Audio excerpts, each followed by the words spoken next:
Puji Tuhan, terima kasih untuk tim Singkawang yang sudah memuliakan Tuhan. Kita berikan kemuliaan bagi nama Tuhan. Ya, dan saya percaya bahwa pujian penyembahan membawa kita untuk semakin dekat dengan Tuhan. Hari ini kita akan mendengarkan pesan roh yang luar biasa ya. Karena saya percaya semakin hari Tuhan semakin mempertajamkan roh kita menjadi orang-orang kepercayaan Tuhan untuk melayani Dia. Dan oleh karena itu kita akan meminta untuk hambanya Pastor Abraham supaya membawakan kita dalam sebuah pesan roh yang hebat, dan saya yakin semua pesan roh ini saudara sangat rindu untuk semakin dipertajam menjadi bagian yang penting dalam pekerjaan roh Tuhan. Oke, shalom Pastor Abraham. Ya, shalom Ibu Sarlin. Apa kabar Ibu? Luar biasa, baik. Sehat Bapak, bagaimana? Ya. Puji Tuhan, luar biasa. Puji Tuhan, puji Tuhan. Ini exciting banget ini Bapak Abraham. Puji Tuhan. Senang sekali rupanya teman-teman yang datang ke Jogja bertemu dengan Bapak, dan hari ini malam ini bertemu kembali. Saya percaya semua kembali teringat kembali pesan-pesan roh yang hebat yang sudah diterima saat bertemu muka dengan muka di dalam pelayanan di Kawal Summit kemarin. Dan saya percaya bahwa Tuhan kita terus mengerjakan bagian-bagian yang hebat dalam roh kita, dan melalui firman Tuhan yang akan Pastor Abraham sampaikan, saya percaya kita semua semakin menggali potensi-potensi roh yang memang Tuhan taruh untuk dipakai lebih dahsyat lagi sebagai orang kepercayaan Tuhan. Waktu dan tempat saya serahkan kepada Pastor Abraham. Silakan Bapak. Haleluya. Yes, haleluya. Mari kita berdoa dulu. Bapak, terima kasih kalau sore dan malam hari ini kami dapat bersama-sama dengan wanita-wanitanya Allah yang luar biasa. Wanita-wanita Allahnya yang dahsyat. Haleluya. Kami percaya Tuhan, terima kasih. Engkau hadir di tengah-tengah kami. Dalam nama Yesus. Engkau sedang bekerja di tengah-tengah kami. Haleluya. Engkau melawat setiap kami Tuhan. Amin. Dalam nama Yesus. Kami percaya Tuhan, yang sakit Kau sembuhkan, yang berbeban berat Kau beri kelepasan, dan yang terikat juga Kau bebaskan Tuhan. Amin. Dalam nama Yesus. Kami percaya firman-Mu yang akan kami hamba sampaikan kepada teman-teman ini, biarlah menjadi berkat bagi mereka yang mendengar. Amin. Dalam dan nama meneguhkan bagi mereka yang terus mengharapkan haus dan lapar akan Tuhan. Dalam nama tabung-tabung roh mereka Tuhan Kau isi penuh Tuhan. Dalam nama Yesus. Sehingga mereka terus hidup di dalam berkat-berkat Tuhan. Di dalam roh tuntunan Roh Kudus. Amin. Sehingga mereka menjadi perkasa di hadapan Tuhan. Hallelujah. Bukan menjadi lemah, tetapi mereka menjadi dahsyat Tuhan. Terima kasih Bapa. Sebentar hamba akan sampaikan isi hati-Mu. Biarlah Engkau yang bekerja, Engkau yang berkata-kata. Sembunyikan hamba yang tidak ada apa-apanya ini di belakang salib-Mu Tuhan. Terima kasih di dalam nama Tuhan Yesus Kristus. Haleluya. Mari yang siap katakan amin. Amin. Yes, shalom. Senang sekali saya bisa berjumpa kembali dengan wanita-wanitanya Allah. Saya melihat ada wajah-wajah sukacita. Dahsyat. Amin. Ya. Suara saya cukup jelas didengar? Yes, Pak. Oke, thank you.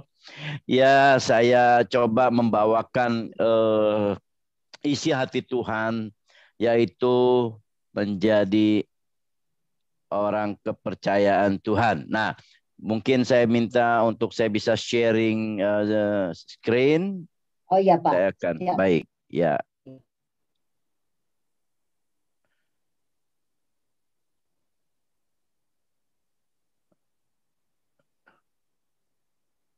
Belum ya? Iya Pak, silakan. Oke. Ya. Siap. Thank you Bu. Ya.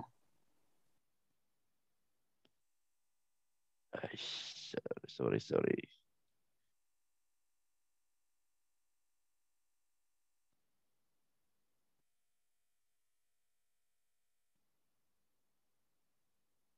Iya. Baik. Sudah diterima screen-nya, Bu? Ya Pak, sudah Pak, thank you. Oke, baik. Ya, menjadi kepercayaan Tuhan. Wow, kalau kita bicara kepercayaan itu, saya yakin dan saya percaya kita sepakat ya. Kepercayaan itu mahal harganya ya, istilah orang dunia ya. Kepercayaan itu mahal harganya ya. Saya teringat dulu waktu saya masih usia-usia muda begitu ya. Saya lagi berjuang untuk membangun, merintis usaha, pekerjaan dan lain sebagainya. Karena memang saya bukan dari keluarga yang kaya begitu, saya adalah dari keluarga sederhana. Tetapi kalau waktu itu saya berusaha untuk berdagang, menjual begitu ya. Lalu saya mendapatkan kepercayaan dari satu orang di pasar pagi. Jadi saya bisa dapatkan ambil barang dulu ya, setelah laku baru bayar. Wah, itu luar biasa sekali gitu. Itu seperti saya, wah, nggak bisa saya kata-katakan lah dengan kata-kata karena wah ini saya begitu dibukakan jalannya ya. Jadi saya bisa ambil barang dulu, setelah laku baru saya bayar. Nah, ini luar biasa. Nah, jadi kepercayaan itu begitu mahal harganya ya. Ya, jadi tidak bisa diukur dengan uang ya, karena tidak mudah seorang mendapatkan kepercayaan dari orang lain ya. Jadi apalagi ya sekarang ini susah ya, teman juga kadang-kadang makan teman juga ya. Nah, jadi sekarang ini manusia sudah lebih egois memikirkan dirinya sendiri ya. Nah, kepercayaan ini akan diberikan kepada orang memang benar-benar teruji kualitasnya ya, punya kedekatan hubungan yang tidak diragukan ya, dan lebih-lebih lagi memiliki rasa tanggung jawab. Karena kepercayaan itu harus diimbangi, harus dilakukan dengan penuh tanggung jawab. Ya, sekali tidak bertanggung jawab maka kepercayaan itu akan hilang. Nah, jadi menjadi orang kepercayaan merupakan suatu kebanggaan ya buat setiap kita tentunya ya. Nah, kepercayaan dari manusia aja begitu membuat kita sudah senang. Apalagi kalau Tuhan yang mempercayakan kepada kita, wow, dahsyat sekali gitu ya. Nah, jadi banyak orang berusaha untuk menjadi orang yang dipercaya, ya, tetapi tidak tahu bagaimana caranya, ya. Kalaupun tahu, sulit melakukannya, gitu ya. Biasanya orang yang dipercaya itu adalah orang yang spesial, ya. Saya katakan spesial karena memiliki kualitas, ya. Orang yang bisa dipercaya itu memiliki kualitas, ya. Jadi orang yang dipercaya pasti memiliki nilai lebih di atas rata-rata, ya, dari orang-orang yang sebagaimana adanya ya. Jadi orang yang dipercaya berarti memiliki integritas bagi yang mempercayainya ya. Jadi secara umum orang yang dipercaya itu orang yang memiliki nilai kualitas lebih dibanding yang lain. Nah, secara umum kualitas dan integritas orang dipercaya memiliki 4 hal. Yang pertama, ini secara umum ya. Nah, itu satu, kejujuran. Itu yang nomor satu, kejujuran. Karena orang dipercaya itu biasanya menyangkut dengan hal-hal yang sifatnya value, nilai, ya, kejujuran, ya. Dan kedua itu ketaatan, ya. Dan ketiga kesetiaan. Dan yang keempat kemampuan, ya. Nah, ini adalah 4 hal yang pada umumnya dalam hal kepercayaan, 4 hal penting yang pasti ada unsur-unsur demikian. Ya, bicara kepercayaan pasti ada unsur ini. Ya, mustahil kalau nggak ada unsur ini. Ya, nah kejujuran bicara ketulusan hati.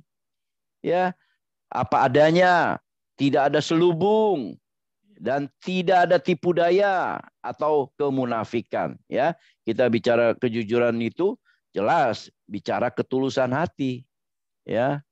Nah, kalau bicara ketaatan itu bicara kerendahan hati untuk tunduk, ya, dan mengikuti setiap kehendak yang mempercayai tentunya, ya, dan melakukannya dengan rela hati dan menjaga dan melindungi, ya, orang yang memberikan kepercayaan itu. Jadi ada ketaatan, ya. Nah, yang ketiga adalah kesetiaan. Kita bicara kesetiaan itu bicara kerelaan hati, ya. Jadi tidak menduakan, ya. Jadi kesetiaan itu bicara tidak pernah menduakan. The only one, ya. Jadi kalau bicara suami istri tidak ada kesetiaan itu bahaya. Jadi kesetiaan itu bicara hati untuk rela tidak melakukan hal-hal yang sifatnya menduakan. Atau dengan kata lain memberi hati sepenuhnya tanpa ada celah untuk memberi kepada yang lain. Nah, ini bicara kesetiaan. Nah, yang keempat, bicara kemampuan. Kemampuan itu bicara keinginan untuk memberi yang terbaik bagi yang mempercayai, ya. Kalau kita dipercayai lalu kita tidak mengupgrade kemampuan kita, kita hanya cuma melakukan level 1 terus, nggak naik-naik levelnya, nah ini juga mulai bahaya. Kenapa? Karena kita tidak bisa memberi yang terbaik, ya. Kalau kemarin saya dengar istilahnya Pak Yan itu, waduh, kalau kita nggak melatih belajar mengenai medsos ini, begitu canggihnya teknologi yang terus berkembang, ini kita ketinggalan begitu. Nah, ini juga di dalam kemampuan ini harus di-upgrade terus. Harus. Mau dan tidak mau harus di-upgrade. Ya, harus mengikuti, ya. Karena pada saatnya kita terus akan ketinggalan kalau tidak mau mengupgrade, ya kan? Nah, bagaimana sekarang menjadi orang kepercayaan Tuhan, ya. Nah, menjadi orang kepercayaan Tuhan itu bukan sekedar suatu kebanggaan, tetapi suatu kehormatan yang luar biasa, ya, bagi setiap kita untuk menjadi orang kepercayaan Tuhan, ya. Nah, jadi saya coba bawa ke ini tadi satu kejujuran, kedua, ketiga, keempat, ya. Nah, yang kita bicara sekarang ayatnya 1 Korintus 4 ayat 1 dan 2. Ya, demikianlah hendaknya orang memandang kami sebagai hamba-hamba Kristus. Perhatikan di sini. Amen. Ya.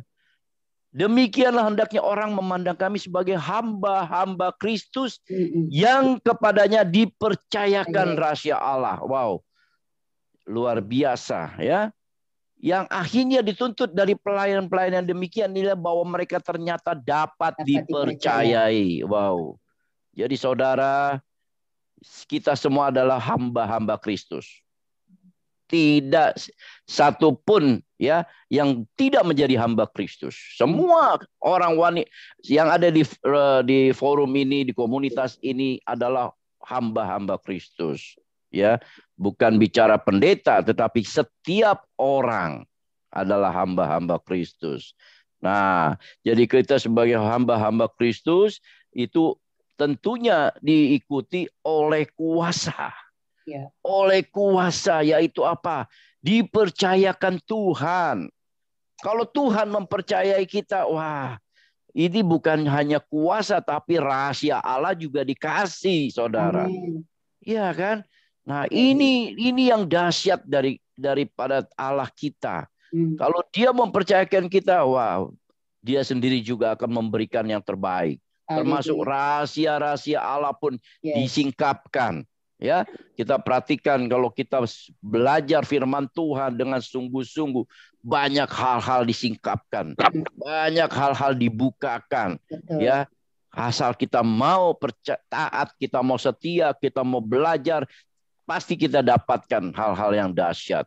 Ya, nah, jadi akhirnya dituntut dari pelayan-pelayan yang demikian ialah bahwa mereka ternyata dapat dipercayai. Nah, kalau kita sudah masuk ke level yang bisa dipercayai, wow, berbahagialah, berbahagialah.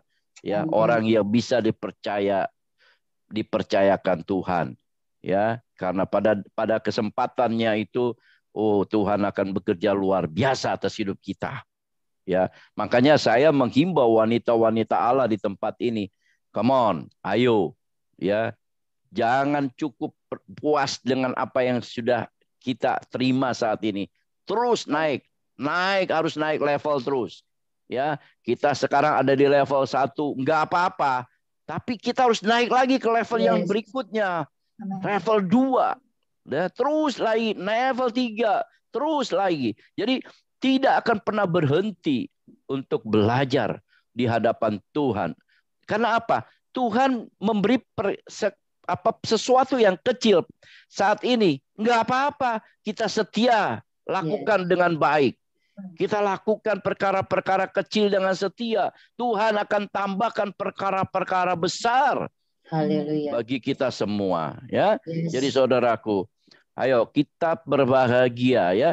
Kita bukan sekedar hamba-hamba yang biasa-biasa, tetapi hamba-hamba yang memiliki kuasa, yaitu pengenalan akan Allah dengan benar. Nah, kita terus akan dibawa Tuhan untuk mengenal Dia, mengenal lagi lebih dalam lagi, mengenal lagi Allah yang kita sembah, Allah yang kita puji, itu kita akan terus disingkapkan lagi. Wow, ini luar biasa ya. Jadi ada jaminan bagi setiap hamba-hamba Kristus yang benar. Pasti akan mengenal Allah. Bahkan bukan hanya mengenal, tetapi rahasia-rahasia ilahi juga diberitahukan dan dipercayakan kepadanya. Haleluya. Jadi saudaraku, sebagai murid Kristus, seharusnya kita menyadari dan mengembangkan karunia ini. Ya, karena kita menerima karunia ini bukan sembarangan, bukan murahan, ya. Kita mendapatkan ini adalah karena anugerah, ya. Jadi saudara, perhatikanlah, murid-murid itu kalau datang kepada Yesus dia bertanya, "Mengapa engkau berkata-kata kepada mereka dalam perumpamaan?" Nah, ini dia. Mereka tidak menyadari potensi dan karunia mereka untuk mengerti rasio kerajaan Allah. Ya, di dalam pelayanannya Yesus selalu memberikan perumpamaan-perumpamaan. Jadi itulah sesungguhnya rahasia-rahasia ilahi yang diberikan kepada murid-muridnya. Matius 13 ayat 11 mengatakan, "Kepadamu diberi karunia untuk mengetahui rahasia kerajaan surga, tetapi kepada mereka tidak." Wow. Saudara mau mendapatkan rahasia kerajaan surga? Wah, ini dia. Kita harus mampu. Ya, kita harus mampu, kita harus merebut itu. Kita pasti dapat bahwa kita dapat mendapatkan karunia mengetahui rahasia kerajaan surga, ya. Jadi saudara, tetap kita percaya bahwa Allah kita adalah Allah yang hebat, Allah yang dahsyat. Ya, karunia yang kita terima dari Tuhan itu menyanggupkan kita memahami untuk rahasia-rahasia kerajaan Allah. Jadi kita mengerti, ya, kita diberikan disingkapkan, bahkan kita terus dibawa naik sama Tuhan karena kita mengembangkan karunia-karunia yang ada dengan maksimal, ya. Jadi saudara harus mengembangkan ini, ya, terus bawa lebih dalam lagi, lebih intim lagi dengan Tuhan. Jangan kendor, ya, karena saya suka dengan Ibu Sarlin karena rohnya itu luar biasa yang membawa kita naik. Ya, kita terus dibawa naik, dibakar roh kita untuk terus lebih dalam bersama Tuhan, ya. Jadi saudaraku, kita percaya, ya, di Galatia 1 ayat 10 mengatakan, "Jadi bagaimana sekarang? Adakah ku cari kesukaan manusia atau kesukaan Allah? Adakah ku coba berkenan kepada manusia? No. Sekiranya aku masih mau mencoba berkenan pada manusia, maka aku bukanlah hamba Kristus." Jadi Paulus menceritakan ini, menulis surat kepada jemaatnya di Galatia. Dia mengingatkan, Paulus mengingatkan kepada mereka bahwa jangan pernah mencari perkenanan dari manusia, tapi carilah perkenanan kepada Allah. Ya. Jadi saudaraku, perkenanan harus turun dari Allah. Yes. Agar kita menjadi hamba Kristus yang benar. Ya. Jadi hamba, Paulus menempatkan dirinya sebagai orang suruhan Tuhan. Walaupun dia adalah seorang rasul yang besar, tetapi dia menempatkan diri sebagai hamba. Ya. Jadi hamba adalah sebutan yang paling rendah, tetapi itu hamba yang bisa dipercaya oleh Tuhan. Amin. Hamba yang dahsyat, ya. Kita tidak boleh meninggikan diri kita, biar Tuhan yang meninggikan kita. Yes. Ya. Jadi ini yang kita harus belajar hari ini, sore malam ini kita belajar, ya. Karena apa? Kita ini semua adalah hanya pengelola. Kita ada pengelola, ya.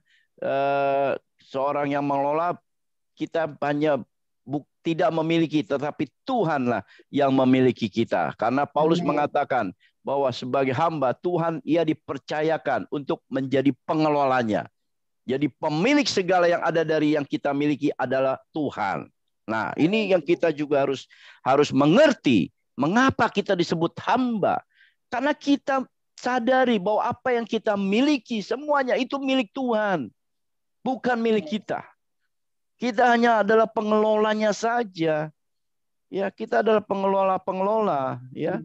Kapan Tuhan mau ambil, kapan Tuhan mau beri, ya itu Tuhan yang berotoritas dalam hidup kita. Ya. Jadi saudaraku, kita percaya ya apa yang kita miliki ini, ya, kita hanya dipercayakan Tuhan untuk kita kelola semua. Ya. Jadi singkatnya bahwa untuk menjadi orang kepercayaan ini adalah sesuatu anugerah, ya. Oleh sebab itu kembali kepada 1 Korintus 4 ayat 1 dan 2 tadi, ya, saya harus katakan, ya, Tuhan ingin agar kita bisa mengelola segala yang dipercayakan kepada kita dengan baik. Nah, jadi 3 karakter utama sebagai orang yang bisa dipercaya Tuhan. Yang pertama, harus setia, ya. Orang yang setia adalah orang yang berpegang teguh terhadap janji Tuhan. Saudara setia enggak? Ya, saudara masih enggak percaya bahwa Tuhan berjanji, Tuhan akan menepati. Nah, jadi saudara, kita harus tetap setia apapun yang terjadi. Kalau kita sudah ada di wadah ini, kita tetap setia, ya. Sepertinya, wah, kita harus ikut ibadah ini, tetap setia. Amin. Ya, karena di dalam kesetiaan itu, wow, Tuhan sudah berjanji. Ya, Tuhan berjanji. Nah, jadi saudara lakukanlah dengan setia segala sesuatu. Yang kedua, kita juga harus bertanggung jawab. Yes. Ya, kita dikatakan setia jika kita mengerjakan segala sesuatu dengan tanggung jawab. Amin. Ya, nggak mungkin. Ya, kita kita mau setia, tetapi kita tidak lakukan dengan tanggung jawab, tidak disiplin, tidak benar. Iya. Ya, makanya memang ikut Tuhan itu harus pikul salib, ya, bayar harga, ya kan? Nah, itu karena apa? Kita bagian daripada tanggung jawab. Iya. Ya. Jadi saudara, bertanggung jawablah. Kalau sudah dipercaya sama Tuhan, bertanggung jawablah. Kenapa? Karena Tuhan mau Tuhan akan pertambahkan kapasitas kita. Dia akan tambahkan lagi. Yes. Gitu. Ya, kalau kita setia dengan hal-hal yang mungkin kita baru dipercaya mungkin hanya satu saat ini. Tetapi saatnya satu ini kita kelola dengan baik dan hasilnya menyenangkan hati Tuhan. Tuhan akan tambahkan lagi menjadi 2. Atau mungkin menjadi 4. Ya, dan itu terus akan Tuhan tambahkan. Ya. Nah, jadi sebab itu kita lakukan dengan tanggung jawab. Ya. Dan yang ketiga yang tidak kalah penting yaitu taat. Taatlah melakukan apa yang Roh Kudus katakan. Ya, setiap kita pasti memiliki Roh Kudus. Setiap kita pasti memiliki Roh Allah. Ya. Jadi Roh itu bekerja, aktifkan. Ya, Ibu Salin sering sekali bicara, speak bless, ya. Kalau bukan Roh Allah yang mengatakan itu, tidak mungkin kita mampu. Karena ada Roh Allah yang mengatakan itu. Speak bless, ya. Katakan, karena itu adalah tindakan iman kita. Speak bless, ya. Walaupun kita belum melihat, belum menerima, tapi kita sudah perkatakan, ya. Oh yes, aku akan keluar sebagai pemenang. Aku akan menang. Aku akan bisa melewati masalah. Aku akan bisa melewati badai. Aku akan bisa melewati persoalan ini. Katakan, speak bless, ya. Jadi itu yang harus kita lakukan dengan taat. dan tidak menjadi kendor, saudara. Harus terus menyala-nyala. Ya. Dan saya terlalu yakin dan saya percaya bahwa apa yang kita katakan itu akan terjadi. Di dalam pelayanannya Yesus selalu berkata, jadilah sesuai imanmu. Wow. Jadi saya kalau kita tidak pernah perkatakan iman, perkatakan apa yang kita Roh Kudus suruh katakan, maka kita tidak akan pernah challenge hidup kita. Kita hanya seperti biasa-biasa aja. Jadi justru perkatakanlah, katakan, taatilah Roh Kudus itu. Ya. Jadi saudara, ini malam ini saya juga diberkati. Ya, kemarin Bu Sarlin minta saya, oke, Bu, saya persiapkan, saya berdoa.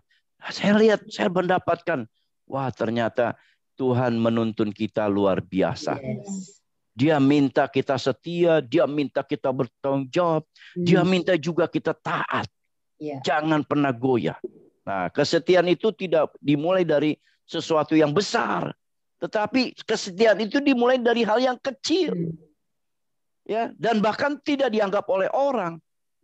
Kadang-kadang itu Tuhan izinkan kita menerima itu.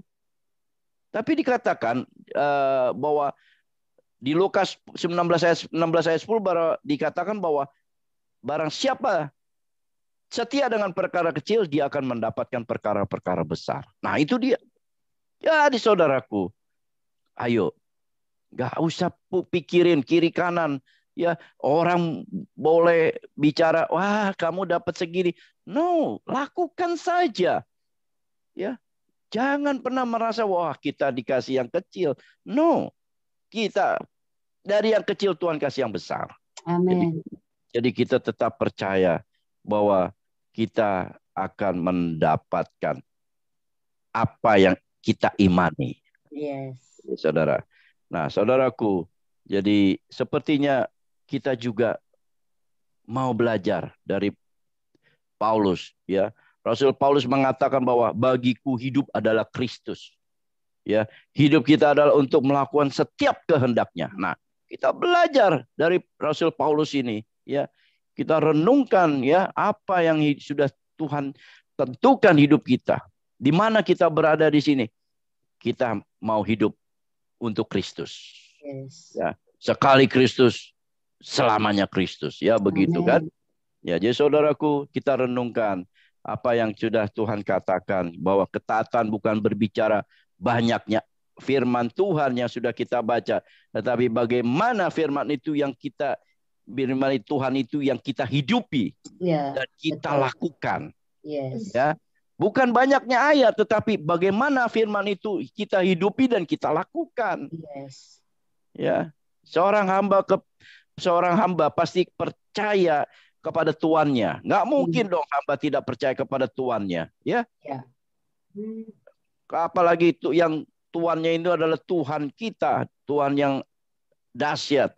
Ya, nah jadi kita lakukan, kita percaya, kita taat, kita lakukan dan kita lakukan dengan penuh tanggung jawab apa yang menjadi kehendaknya Tuhan. Ya, jadi saudara, saat ini kita sudah menjadi orang-orang yang dipercaya Tuhan, maka Tuhan akan bekerja bagi kita. Orang yang dapat dipercaya akan mendapat berkat. Tetapi orang yang ingin cepat menjadi kaya tidak akan luput dari hukuman. Nah, itu Amsal 28 ayat 20 mengatakan demikian.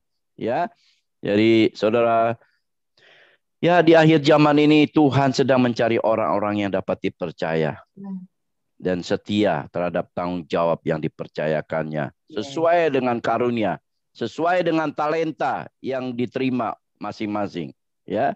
Jadi banyak sekali anak Tuhan, pelayan-pelayan Tuhan yang begitu mudahnya menyia-nyiakan kesempatan ya yang diberikan Tuhan, ya. Jadi saudara, kita percaya kita adalah orang pelayan-pelayan yang dapat dipercayai, ya. Jadi tetap kuat, makanya saya akhiri dengan jadilah seorang wanitanya Allah di tengah keluarga. Baik kita sebagai istri, baik kita sebagai ibu, baik kita sebagai karyawan, pekerja, baik kita sebagai pengusaha, baik kita sebagai pelayan Tuhan. itu semua kita belajar menjadi orang yang dapat dipercaya oleh Allah. Tetap setia, tetap bertanggung jawab, dan tetap taat. Tuhan Yesus memberkati kita semua. Amin.